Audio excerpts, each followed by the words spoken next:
Hey guys, it's Jane and welcome back to Mystery Monday.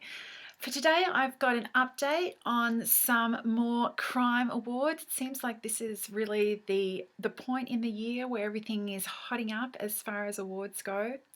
The Ned Kelly Awards have recently been announced. That's Australia's leading crime writers awards, and the award for Best Novel for 2015 went to Eden by Candice Fox. This is the second in a trilogy which started with Hades. That's the name of her first book. And that actually won last year's Ned Kelly for Best Debut Novel. I haven't read these, but I am going to be definitely catching up with these.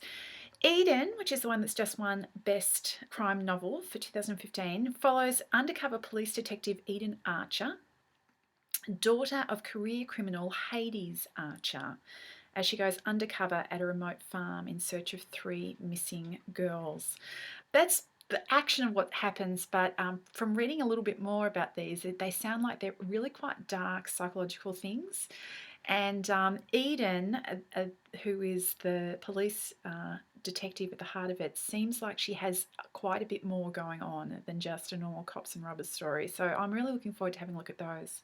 The Gold Dagger by the Crime Writers Association, I actually ran through the shortlist for those a couple of months ago.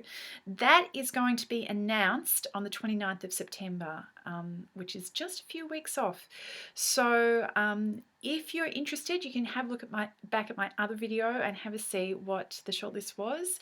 Pleasantville, which was my favourite read from last month, is in the running for that. So I'm really looking forward to seeing how that goes down. The other award that I'm going to tell you about today is the Hammett Prize. This is going to be announced the first week of October. This is a cash money prize. There's only a single category for this. There's not a whole bunch of different awards. It's only people who live in North America are eligible for this, so Canada or the US, I think. And the short list is really interesting this year. So let me run through what is up for this award. The first thing on the short list is Wayfaring Stranger by James Lee Bourke. This book is the beginning of a new cycle of stories for Bourke, who's best known for his Dave Robichaux novels. Wayfaring Stranger is a sprawling thriller that takes a young boy, Weldon Holland, from a chance encounter with Bonnie and Clyde to the trenches of World War II and then later to the oil fields along the Texas-Louisiana coast. It's the frontier justice upheld by Weldon's grandfather and the legendary antics of Bonnie and Clyde that shape Weldon's plans for saving his family from the evil forces which lurk in peacetime America and threaten to destroy them all. James Lee Bourke is a very well-known best-selling author, so it's interesting that he's starting a new cycle of stories now. The second book on the shortlist is Smoke River by Krista Foss. After a proposed subdivision becomes the site of a Mohawk protest, the land, which has long formed a kind of neutral barrier between a reserve and the neighbouring town, is being contested. Tensions escalate through 3 sweltering summer months, exposing old wounds as well as forging new and sometimes surprising connections. So this is set in Canada, is my understanding, and it's a bunch of stuff about First Nations people and their relationships with the broader community, and that sounds like a really interesting story. The third one on the shortlist is Gansterland by Todd Goldberg, and this one sounds like a heap of fun.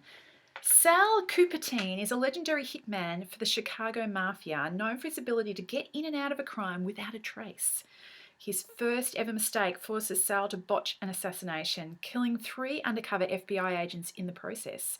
Knowing this job will be his death sentence to the Mafia, he agrees to their radical idea to save his own skin.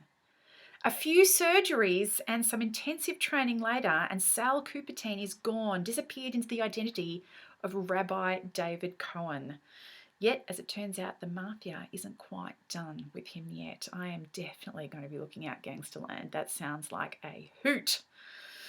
Okay, also on the shortlist is, unsurprisingly, Mr. Mercedes by Stephen King, which is the first in the Bill Hodges trilogy, featuring a retired cop on the hunt for the perpetrator of an unsolved mass killing, who is now threatening to strike again. And the final book on the shortlist is Woodhouse by Peyton Marshall. It's interesting that this one's up for a crime award because when I looked up the listing on Goodreads, it's much more commonly categorized by users as a science fiction novel. So here's the storyline. At the end of the 21st century, in a transformed America, the families of convicted felons are tested for a set of genetic markers. Boys who test positive become compulsory wards of the state, removed from their homes and raised on Woodhouse campuses, where they learn to reform their darkest thoughts and impulses. That sounds like a little something like a few other stories that I've heard of, but apparently the actual writing in this one is thought to be pretty amazing. It's an attempt at literature, apparently, so, you know, there's always that. That's where I'm going to leave my announcements today. There are actually a whole bunch of other crime awards that are going to be announced the second weekend in October, which is Bouchercon. And so the Anthony Awards are going to be announced there, and the McCavities and a couple of others. So next week I'm going to come back with some other shortlists. In the comments below, why don't you tell me which, if any, of these books sound interesting to you? I hope you're all well, and I'll talk to you later. Bye.